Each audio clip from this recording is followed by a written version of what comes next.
নাম। জন্মগ্রহণের পর মানুষের জন্য এই নাম অত্যন্ত গুরুত্বপূর্ণ হয়। মাতা, পিতা, পুরোহিত সকলেই সেই অক্ষর খুঁজতে শুরু করেন যা দিয়ে আপনার নাম শুরু হবে। কিন্তু নাম আর রাশি এক হয়ে গেলেই কি সব কিছু ঠিক হয়ে যায়? কখনোই নয়। কারণ আপনার কর্মই হলো সব থেকে গুরুত্বপূর্ণ, আর কিছুই নয়। দেখুন, এই নিয়তিও আপনার কর্ম অনুযায়ী আপনার ভবিষ্যৎ সুনিশ্চিত করে। যদি আপনাকে উদাহরণ দিই তাহলে ভাবুন, একদিকে ছিলেন রাম আর অন্যদিকে রাবণ। দুজনেরই নাম শুরু হয় র দিয়ে, কিন্তু একজন পেলেন এক ভয়ানক পরিণতি আর অন্যজন সমগ্র সংসারের মনে চিরস্মরণীয় হলেন। তাহলে মনে রাখবেন, নাম নয়, কর্মই হলো শ্রেষ্ঠ। আর যদি তা শ্রেষ্ঠ হয় তাহলে আপনার নাম এমন স্থানে পৌঁছবে যা সংসারের কেউ মুছে ফেলতে পারবে না। তাহলে আসুন আমার সাথে ভালোবেসে বলুন, রাধা রাধা। অনেক সময় যখন আমরা কর্ম করি, সাফল্য লাভ করি, কঠিন পরীক্ষায় উত্তীর্ণ হই, বড় কাজ করি, আমাদের মনে হয় এই সংসার আমাদের একটু প্রশংসা করুক, ভালো লাগে। অনেকবার মনে হয় এটা হলো আমাদের কর্মের ফলই বটে, আমরা আনন্দ পাই।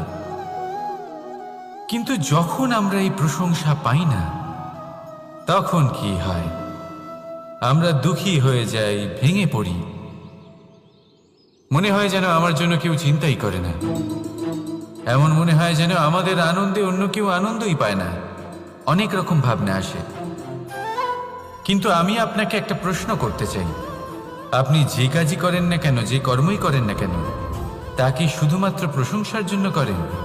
যদি এরকম হয়ে থাকে তাহলে সেই ভাবনা এক্ষুনি ত্যাগ করুন। কারণ এই প্রকৃতি আমাদের অন্য শিক্ষা দেয়।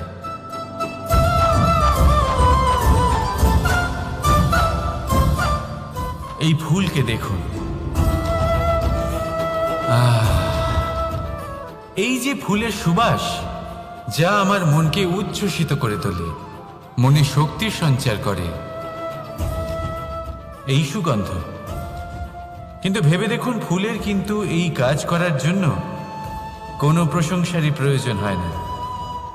এটাই হলো প্রকৃতির শিক্ষা। যিনি সৎ হন, সৎকর্ম করেন, তার কোনো প্রশংসার প্রয়োজন হয় না, কারণ ওনার কর্মই হলো ওনার সুবাস। মনে রাখবেন, আতর নকল ফুলে দেওয়া হয়, প্রকৃত ফুলের তার কোনো প্রয়োজন হয় না। সেইভাবেই আপনিও কর্ম করতে থাকুন শুভ চিন্তা নিয়ে। এই মনকে সব সময় শান্ত রাখুন, স্বচ্ছ রাখুন। যদি এরকম করেন তাহলে আপনার কর্ম এমন সুবাস ছড়াবে যে আপনার জীবনে শুধু এবং শুধুমাত্র আনন্দই থাকবে। তাহলে এই আনন্দ সহকারে বলুন, রাধা রাধা। এই সংসারে এমন কোনো পর্বত নেই যা এতটাই উঁচু যে মানুষ তার শিখরে পৌঁছতে পারবে না, তাকে অতিক্রম করতে পারবে না।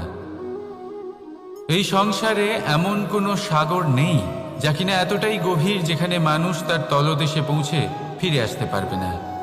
একটা ছোট্ট বরফের টুকরো পর্বতের শিখরে গলে গিয়ে বইতে থাকে, আর দেখতে দেখতেই তা মহানদী গঙ্গায় পরিবর্তিত হয়। এর কারণ কি? এর কারণ হলো প্রচেষ্টা, প্রারব্ধ নয়।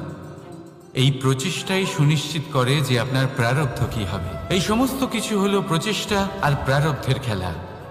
আপনার প্রচেষ্টা যেরকম হবে, আপনার প্রারব্ধ সেরকমই হবে। আর আপনার প্রচেষ্টা যদি উচ্চ মানের হয়, তাহলে প্রারব্ধকে আপনার সামনে নত হতেই হবে। কি বলেন? তাহলে আসুন আমার সাথে ভালোবেসে বলুন, রাধা রাধা। অনেক সময় মানুষ অতীতকে দেখেন আর তখন অহংবোধে পরিপূর্ণ হয়ে ওঠেন। কখনো বর্তমানের দিকে তাকান, ভবিষ্যতের দিকে তাকান আর পরিতৃপ্তিতে ভরে ওঠেন। কেন বুঝতে পারেন না একটা সহজ কথা? এই যে সৃষ্টি, এই সৃষ্টি হলো একটা বড় চক্র যা বারংবার আপনার কাছে ফিরে আসবেই। কঠিন থেকে কঠিনতর পরীক্ষায় আপনাকে নিযুক্ত করবে, যাতে আপনাকে উত্তীর্ণ হতেই হবে। যা কাল ছিল তা আজ নেই, এটা সবাই জানেন। যা আজ আছে তা হয়তো কাল থাকবে না, এটাও আপনাকে মেনে নিতে হবে, তাও আবার হাসি মুখে। শান্ত থাকতে শিখুন, আর কখনোই মনের মধ্যে অহংকার উৎপন্ন হতে দেবেন না। হতে শিখুন সেই হিমবাহের মতো। হয়তো এই জন্যই এত শীতল থাকে, কারণ ও জানে গতকালও জল রূপে ছিল, আজ বরফ রূপে হয়তো আছে, কিন্তু কাল পুনরায় সে জলেই পরিণত হবে। নিজেকে শান্ত রাখুন। হয়তো আজ আপনি সাফল্যের শিখরে আছেন, হয়তো বা নেই।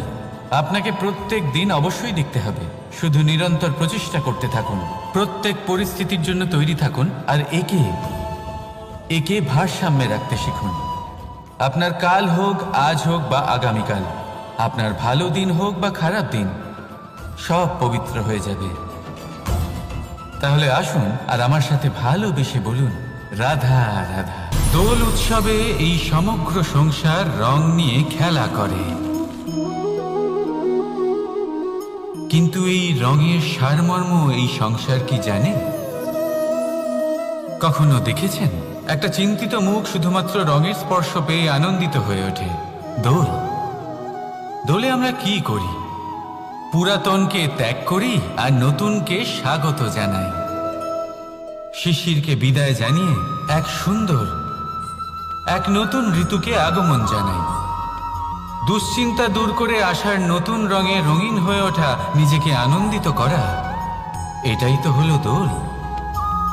এবার দোলের একটা ব্যাপার আছে, দুটো রঙে একসাথে রঙিন হওয়া যায় না। একটা রং উঠলে তবেই আরেকটা রং লাগা সম্ভব। আরও একটা প্রশ্নও রয়েছে, কোন রংকে তুলে দিয়ে কোন রং মাখানো যেতে পারে? যদি আপনাকে উদাহরণ দিই, লোভের এই রং, তা যতক্ষণ লেগে থাকবে আনন্দের রং লাগতে পারবে না। যা হয়েছিল দ্বারকাবাসী এবং সামন্তক মণির মধ্যে। ভ্রান্তির রং যতক্ষণ লেগে থাকবে সত্যের রং লাগতে পারবে না, যা হয়েছে রুক্মিণীর সাথে। আর হিংসার এই রং যতক্ষণ লেগে থাকবে প্রেমের রং ততক্ষণ লাগতেই পারবে না, যা হয় আপনার আমার সবার সাথে। তাহলে আসুন একসাথে মিলে দোল পালন করি এবং সবকিছুর উপরে বিজয় লাভ করি।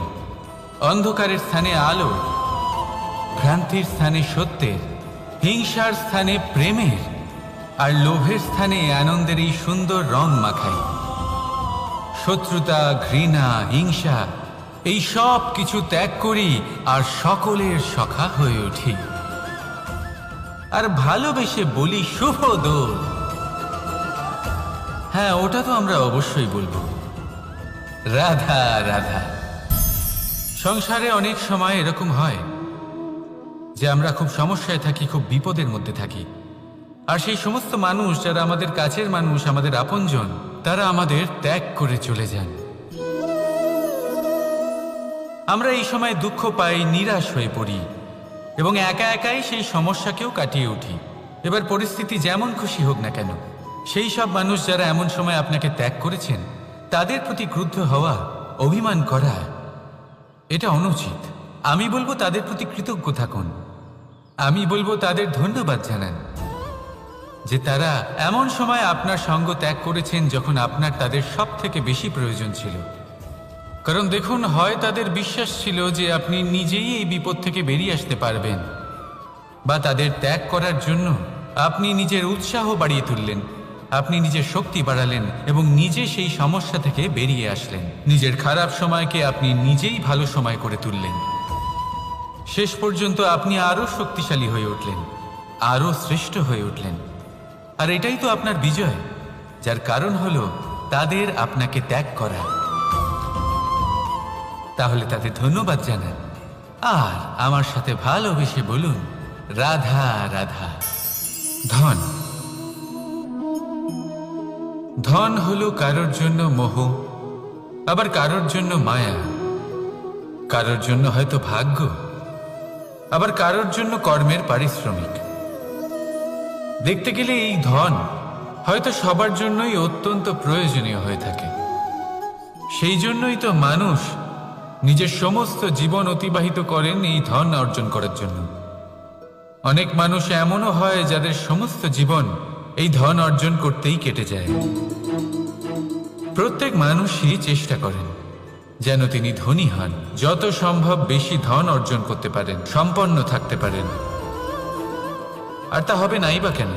কারণ এটাই হলো এমন এক বস্তু যা আদান প্রদান এমন নানান কাজে আসে। চেষ্টা তো সব মানুষই করেন, ধন অর্জন সব মানুষ করতে পারেন না। কারণ হলো এটাই যে মানুষ ভাবেন যে তার কাছে কিছু ধন এলে তারপর তিনি কিছু করে দেখাবেন, আর ধন ভাবে যদি এই মানুষ কিছু করে দেখান তাহলে আমি তার কাছে আসব। সেই জন্য কিছু করে দেখান, এমন শ্রেষ্ঠ কাজ করে দেখান যাতে ধন নিজেই আপনার কাছে ছুটে আসে। যদি আপনি ধন লাভের আশায় ছোটেন তাহলে আপনি নিজের সন্তোষ ভাব হারিয়ে ফেলবেন, কিন্তু এই সম্পত্তি যদি আপনার কাছে ছুটে আসে তাহলে আপনাকে মহান বলা হবে। সেই জন্য কাজ করুন, শ্রেষ্ঠ কাজ করে দেখান, দেখবেন এই ধন ফলস্বরূপ আপনার কাছে আসবেই আসবে। তাহলে আসুন আমার সাথে ভালোবেসে বলুন, রাধা রাধা। আমাদের মনে সবসময় একটা প্রশ্ন এসেই থাকে, এই জীবন যা কিনা ঈশ্বর আমাদের দিয়েছেন, একটা জীবন, ঈশ্বর এক আত্মা দিয়েছেন পৃথিবীতে বাঁচার জন্য। যতদূর আমরা জানি আমাদের কাছে একটাই জীবন রয়েছে। আমরা ভাবি এই জীবন গুছিয়ে কিভাবে রাখা যায়। প্রত্যেক মানুষ ভাবেন যে আমি কি করি যাতে এই জীবনকে গুছিয়ে রাখা যায়, কিরকম কর্ম করব, কিরকম পুণ্য করব, কি ধরনের শাস্ত্র পড়ব যাতে আমি সেই জ্ঞান অর্জন করি যাতে জীবনটা সুন্দর করে তুলতে পারি। আমাদের সমগ্র জীবন কেটে যায় এই প্রশ্নের উত্তর খুঁজতে, সেই শাস্ত্র অধ্যয়ন করতে। এমন অনেক মানুষ তাও বুঝতে পারেন না। আসুন আজ আমি আপনাকে একটা সহজ কথা বলি যার দ্বারা আপনি নিজের জীবন সুন্দর করবেন। জীবন, জিহ্বা, এদের দুজনেরই হলো একটাই রাশি। জিহ্বা অর্থাৎ আপনার কথা, এই কথাকে সংযত রাখুন, একে সুন্দর করে তুলুন, মধুর কথা বলুন, যতটা সম্ভব একে নিয়ন্ত্রণে রাখুন, আপনার জীবন সুন্দর হয়ে উঠবে। কারণ এই শব্দ হয় অত্যন্ত শক্তিশালী। এটা হলো এমন এক বন্ধন যা আপনার সামনের মানুষকে আপনার ব্যক্তিত্বের সাথে জুড়ে দিতে পারে। তাই এই শব্দ সংযত রাখুন, একে সুন্দর করে তুলুন, আপনার জীবন আপনা থেকেই সুন্দর হয়ে উঠবে। আর আসুন এই মধুর সুন্দর অনুভূতি দিয়ে বলুন, রাধা রাধা। জীবন, এই জীবন আসলে কি?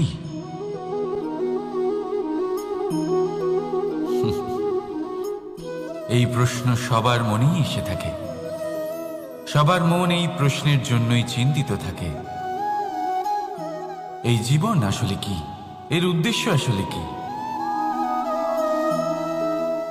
কি করা যেতে পারে এই জীবনে? এই জীবন কি কিছু পাওয়ার, নাকি এই জীবন কিছু হারাবার? এই জীবন কি আসলে সেটাই যেখানে আমাদের পরমাত্মার খোঁজ করা উচিত, নাকি আমাদের ধাবিত করা উচিত নিজেদের স্বপ্নের লক্ষ্যে? এই জীবন আসলে কি? এই জীবন আসলে অত্যন্ত সরল। এ হলো শান্ত জলের মতো, একটা আয়নার মতো এই জীবন। এই জীবন আসলে ঠিক যেন এক আয়নার মতো। আয়না কি করে? আপনাকে সেটাই দেখায় যা আপনি করে থাকেন। আপনি হাসি মুখে আয়নার দিকে তাকান, আয়না আপনাকে আপনারই মুখ দেখাবে সেই হাসি সমেত। আপনি রেগে গিয়ে আয়নার দিকে তাকান, আয়না আপনাকে সেটাই দেখাবে। আপনি প্রসন্নভাবে হেসে আয়নার দিকে তাকালে আয়না আপনাকে সেটাই দেখাবে। এটাই হলো জীবন, একটা আয়নার মতো। আপনি এটা ভাববেন না যে এই জীবন আপনাকে কি দিয়েছে, বরং এটা ভেবে দেখুন যে আপনি এই জীবনকে কি প্রদান করেছেন। যদি আপনি এই জীবনকে সুখ প্রদান করেন, আনন্দ দিতে পারেন, ভালোবাসা দিতে পারেন, তাহলে এই জীবনও আপনাকে সুখ, আনন্দ আর ভালোবাসাই দেবে। তাহলে আসুন এই সুখ, আনন্দ আর ভালোবাসা দিয়ে বলুন, রাধা রাধা। ধরিত্রীর বুকে গজিয়ে ওঠা এই দুব্ব ঘাস দেখেছেন? দুব্ব ঘাস, যা আমাদের পাকে শীতল রাখে। এতে যদি বসেন তাহলে মনে হবে নরম কোথাও বসে আছেন।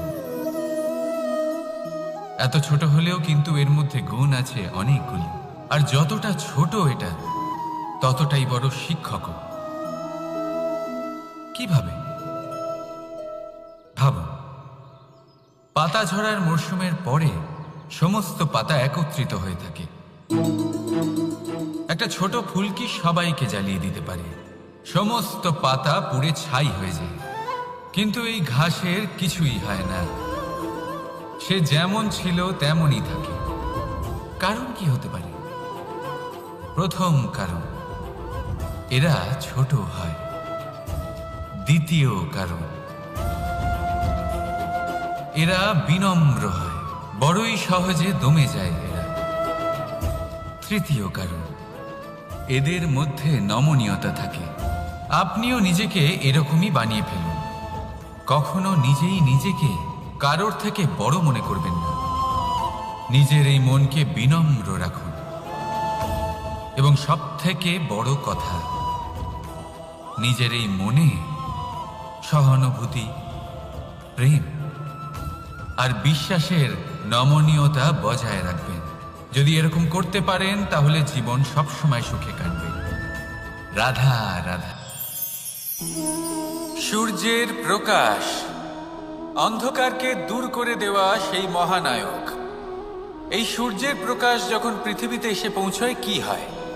এই পৃথিবী জেগে ওঠে, প্রত্যেক প্রাণী জেগে ওঠে, মানুষ জেগে ওঠে, নিজের কর্ম করেন, জীবন যাপন করেন।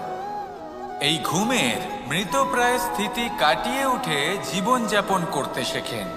এটাই হলো প্রভাব সূর্যের প্রকাশের। এবার এই প্রকাশ যে সূর্যের থেকে পাই, তিনি কি করেন? তিনি নিজেকে জ্বালান আমাদের জীবন প্রদান করার জন্য। প্রত্যেকটা মুহূর্ত তিনি তাপ সহ্য করেন, আমরা যাতে সেই প্রকাশ লাভ করি। এটাই হলো জীবনের সারমর্ম। যদি আপনিও এই সংসারে প্রকাশ ছড়িয়ে দিতে চান, তাহলে আপনাকেও তপ্ত হতে হবে, নিজে জ্বলতে হবে, সেই কর্ম করতে হবে যেটা কঠিন হতে পারে কিন্তু আসলে শ্রেষ্ঠ। তবেই এই সংসারের সেবা করতে পারবেন, সংসারকে পথ দেখাতে পারবেন। নিজের অন্তরের প্রকাশ জাগ্রত করুন, তবেই সেই সকল ব্যক্তি যারা পাপের অন্ধকারে নিমজ্জিত হয়ে আছেন তারা জাগ্রত হবেন।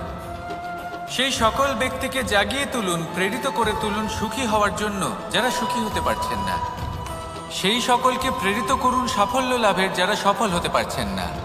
নিজের অন্তরের সূর্যকে জাগ্রত করুন, চারিদিকে শুধু প্রকাশই প্রকাশ হবে, জীবনই জীবন থাকবে, আনন্দই আনন্দ থাকবে। আর এই মন বারবার প্রসন্ন চিত্তে বলে উঠবে, রাধা রাধা। ছোটবেলা থেকেই আমি গরু চড়িয়ে অভ্যস্ত, সেই জন্য সকলে আমাকে গোপাল নামে ডাকত। কিন্তু গোপাল হয়ে আমি একটা অমূল্য শিক্ষা লাভ করেছি। আমি দেখেছি যে গৌশালাতে অনেক বাছুরের মধ্যে একটি গাই তার নিজের বাছুরকে অবশ্যই চিনে ফেলে। যেখানে সমস্ত বাছুর একই রকম দেখতে এবং প্রত্যেকের স্বরও সমান, তারপরেও সকল বাছুরের মধ্যে নিজের বাছুরকে ঠিক চিনতে পেরে যায় এবং তার সাথেই থাকে। ঠিক এইরকমই কিছুটা হয় আমাদের কর্ম এবং তার কর্মফল। আপনি সবার মাঝে থেকেও কোনো কর্ম যদি করেন, সেই কর্মফল সবার মধ্যে আপনাকে চিনে ফেলবে এবং আপনার সাথেই থাকবে। তাই যখনই কর্ম করবেন ভেবে চিন্তে করবেন, কোনো কর্ম করার আগে একবার ভেবে দেখুন, তাহলে জীবনে বারংবার অনুতপ্ত হতে হবে না। কারণ বিষয়টা কিছুটা এরকম যে এই সংসারে আপনি কাল, কর্মফল এবং সময়, এই তিনের হাত থেকে কখনো লুকোতে পারবেন না, কখনো পালাতেও পারবেন না। আসুন আমার সাথে ভালোবেসে বলুন, রাধা রাধা। আভূষণ, কার না ভালো লাগে এই আভূষণ? আমরা পরিশ্রম করি, ধন অর্জন করি আর আভূষণ কিনে থাকি, কখনো নিজের জন্য, কখনো বা তাদের জন্য যাকে আমরা ভালোবাসি, বা তাদের জন্য যাকে আমরা সম্মান করি। হয়তো সেই জন্যই সীতা চূড়ামণি ধারণ করেছিলেন এবং আমি সামন্তকমণি। কিন্তু এটাই কি সেই প্রকৃত আভূষণ যা আপনার মূল্য বৃদ্ধি করে? না। শ্রীরামের আভূষণ হলো ওনার নম্র ভদ্র ব্যবহার। মাতা সীতার আভূষণ হলো ওনার সততা, ওনার নিষ্ঠা, ওনার ত্যাগ।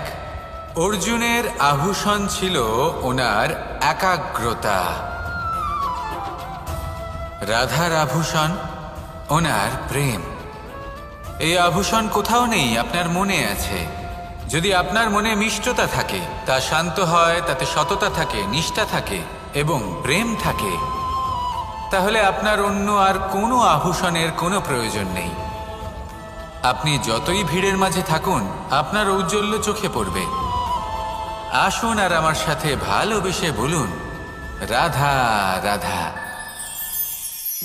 প্রেমের পরিভাষা আসলে কি? ভিন্ন ভিন্ন ধরনের ব্যক্তি, ভিন্ন ভিন্ন ধরনের প্রেমী, আলোচক বিভিন্ন ধরনের পরিভাষা প্রদান করেন এই প্রেম নিয়ে। কিন্তু প্রত্যেকের মনেই কখনো কখনো এই প্রশ্ন এসেছে, এই ভালোবাসা আসলে কি? নিজের প্রিয়তমকে জয় করাই কি প্রেম? চার হাত এক হয়ে যাবার নামই কি প্রেম? নিজের আবেগ ব্যক্ত করাই কি ভালোবাসা? না। প্রেমের অর্থ কাউকে লাভ করা নয়, বরং তার মাঝে বিলীন হয়ে যাওয়া। যদি কারোর হাত ধরে থাকি, তাহলে আজীবন তার সাথে পথ চলা হলো প্রেম। প্রেম শুধুমাত্র সেটা নয় যা প্রেমী আর প্রেমিকার কেশদামে মালা বেঁধে দেয়। মাতা পিতার জন্য দিনরাত পরিশ্রম করা, নিজের পরিবারের জন্য দিনরাত পরিশ্রম করা, সেটাও প্রেম। নিজের বন্ধুদের জন্য, আপনজনের জন্য সবকিছু উজাড় করে দেওয়ার নাম হলো ভালোবাসা। নিজের মাতৃভূমির জন্য সাহসের সাথে লড়াই করা এবং আনন্দে নিজের জীবন ত্যাগ করে দেওয়াও কিন্তু প্রেমের নামান্তর। সেই জন্য যারা বুদ্ধিমান ব্যক্তি, তারা কখনো প্রেমের পরিভাষা খুঁজতে চান না, কারণ তারা জানেন যে এই প্রেম কতটা বিশাল। তারা জানেন যে এই প্রেম হলো এক বিশাল সাগর, যাকে নিজের মুঠোয় ধরে রাখা যায় না। সেই জন্য এই প্রেমের সাগরে ডুবে যান এবং সকলকে ভালোবাসতে শিখুন। যদি সবাইকে ভালোবাসতে পারেন, তাহলে তাদেরও কল্যাণ হবে যারা আপনাকে ভালোবাসে, তাদেরও কল্যাণ হবে যাদেরকে আপনি ভালোবাসেন, আর আপনারও কল্যাণ হবে। আর তখন এই মন ভালোবেসে বলবে, রাধা রাধা। হাস্য, হাসি জীবনে অত্যন্ত মূল্যবান হয়। কথায় আছে যে হাসি এবং হাস্য আমাদের জীবনে ওষুধের মতো কাজ করে, আমাদের সুস্থ রাখে, আমাদের জীবনের অনুভূতিগুলিকে আরো সুন্দর করে তোলে। কিন্তু প্রত্যেক ওষুধের মতোই এর সাথেও এটাই হয়। প্রত্যেক ওষুধ সঠিক সময়ে, সঠিক মাত্রায়, সঠিকভাবে গ্রহণ করতে হয়। যদি এরকম না হয়, তাহলে এই ঔষধও শরীরের ক্ষতি করে দিতে পারে। এবার আপনি ভাবতে পারেন, হাসি থেকে কিভাবে ক্ষতি হতে পারে? আপনি যদি অন্য কারোর উপরে হাসেন, তাহলে হয়তো তার মনে কষ্ট হতে পারে, তার অন্তরের মিত্র হয়তো শেষ হয়ে যেতে পারে, আর অন্তরের শত্রু জেগে উঠতে পারে। কিন্তু এটাই যদি আমরা সকলকে সাথে এনে সকলের সাথে হাসি, তাহলে হয়তো আমাদের অন্তরের, এই হৃদয়ের ভেতরে লুকিয়ে থাকা যে শত্রু, তা শেষ হয়ে যেতে পারে, আর অন্তরের বন্ধুসত্তা প্রকাশিত হতে পারে। ঠিক কি না? এবার আপনাকে উদাহরণ দিই। যখন দ্রৌপদী দুর্যোধনকে নিয়ে হেসেছিল, তখন তা মহাভারতের সৃষ্টির কারণ হয়েছিল। কিন্তু সেইখানেই যখন পার্থ আর মাধব একসাথে বসে মৃদুমন্দ হাসতেন, তখন ধর্ম স্থাপন করা হয়েছিল। তা আপনি কি চান? কাউকে নিয়ে হেসে তাকে আঘাত করতে চান, নাকি সকলকে একসাথে এনে তাদের হাসিয়ে তুলে ধনাত্মক প্রভাব ফেলতে চান? সিদ্ধান্ত আপনার। আসুন আর আমার সাথে ভালোবেসে বলুন, রাধা রাধা। মাঝে মাঝে কিছু মুহূর্তের জন্য চোখ বন্ধ করে ধ্যানের বেদিতে বসে ধ্যান করতে চেষ্টা করুন, আর বোঝার চেষ্টা করুন যে আমরা সর্বপ্রথম কি দেখতে পাচ্ছি, কি অনুভব করছি। আপনি দেখতে পাবেন সবার আগে আপনার চোখের সামনে আপনার দুষ্কর্মগুলিকে,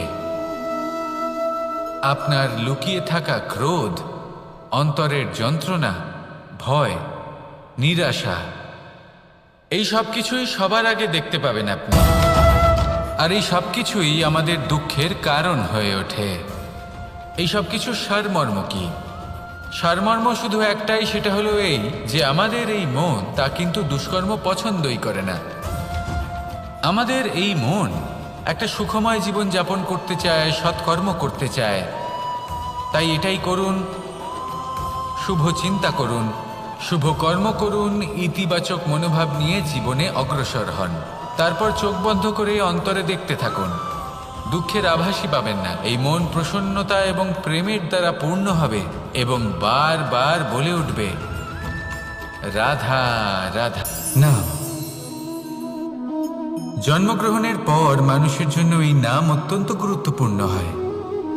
মাতা, পিতা, পুরোহিত সকলেই সেই অক্ষর খুঁজতে শুরু করেন যা দিয়ে আপনার নাম শুরু হবে। কিন্তু নাম আর রাশি এক হয়ে গেলেই কি সব কিছু ঠিক হয়ে যায়?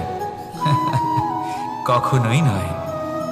কারণ আপনার কর্মই হলো সব থেকে গুরুত্বপূর্ণ, আর কিছুই নয়।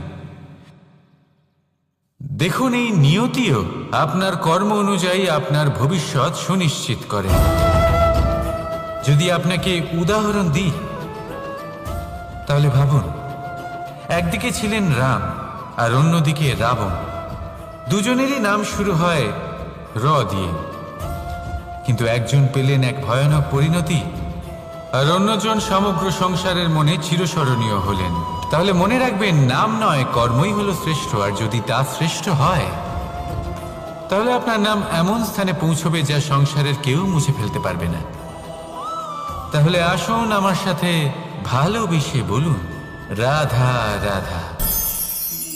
অনেক সময় যখন আমরা কর্ম করি, সাফল্য লাভ করি, কঠিন পরীক্ষায় উত্তীর্ণ হই, বড় কাজ করি, আমাদের মনে হয় এই সংসার আমাদের একটু প্রশংসা করুক, ভালো লাগে। অনেকবার মনে হয় এটা হলো আমাদের কর্মের ফলই বটে, আমরা আনন্দ পাই।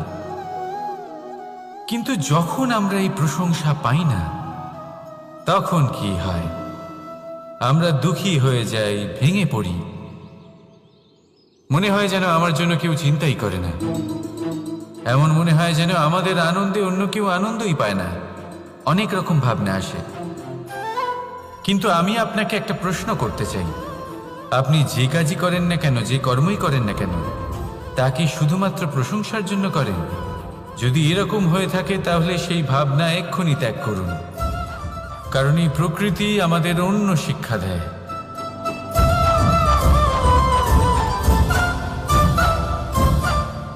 এই ফুলকে দেখুন, এই যে ফুলের সুবাস, যা আমার মনকে উচ্ছ্বসিত করে তোলে, মনে শক্তির সঞ্চার করে, এই সুগন্ধ। কিন্তু ভেবে দেখুন, ফুলের কিন্তু এই কাজ করার জন্য কোনো প্রশংসারই প্রয়োজন হয় না। এটাই হলো প্রকৃতির শিক্ষা। যিনি সৎ হন, সৎকর্ম করেন, তার কোনো প্রশংসার প্রয়োজন হয় না, কারণ ওনার কর্মই হলো ওনার সুবাস। মনে রাখবেন, আতর নকল ফুলে দেওয়া হয়, প্রকৃত ফুলের তার কোনো প্রয়োজন হয় না। সেইভাবেই আপনিও কর্ম করতে থাকুন শুভ চিন্তা নিয়ে। এই মনকে সব সময় সব সময় শান্ত রাখুন, স্বচ্ছ রাখুন। যদি এরকম করেন তাহলে আপনার কর্ম এমন সুবাস ছড়াবে যে আপনার জীবনে শুধু এবং শুধুমাত্র আনন্দই থাকবে। তাহলে এই আনন্দ সহকারে বলুন, রাধা